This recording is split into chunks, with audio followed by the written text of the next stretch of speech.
কথা হয়েছিল যে একটা বিষয় নিয়ে যে ও মানে যখন ওই যে সাদিক কায়েম মেবি জামাত নিয়ে ও খুব আপসেট ছিল যেহেতু ও জামাতের প্রোডাক্ট।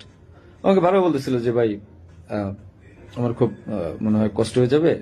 আমি ওরা বলছিলাম ফাইজলাম করে যে মির্জা আব্বাস ভাই তো খুবই ভালো মানুষ, ওনার কাছে যান, উনি আসলেই ভালো মানুষ, ভাই তো ভালো মানুষ। হাদি নিজেও বলছে যে মির্জা আব্বাস ভাইয়ের কাছে যান, উনি ভালো মানুষ, ওনার কাছ থেকে আপনি যা 2-4 কোটি টাকা নিয়ে আপনি নির্বাচনটা বাদ দিয়ে দেন। এটা আমি একবার ফাইজলাম করতে করতেই বলছি। তো বলছে ভালো তো ভাই, যদি টাকা দেয় তাহলে তার নির্বাচন করা লাগবে না। তো হাদির মুখে শোনা মির্জা আব্বাস ভাই ভালো লোক মানুষ, মির্জা আব্বাসের মতো লোক এই কাজ করতে পারে না, যারা করতে পারে তাদেরকে জিজ্ঞাসা করেন। ইসলামের একটা সীমা থাকা উচিত। জামাত শিবিরকে ধরেন।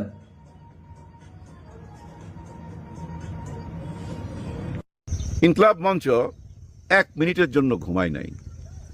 শহীদ হাদিকে যেদিন ঘুম পাড়ায় দিয়ে আসলো কবি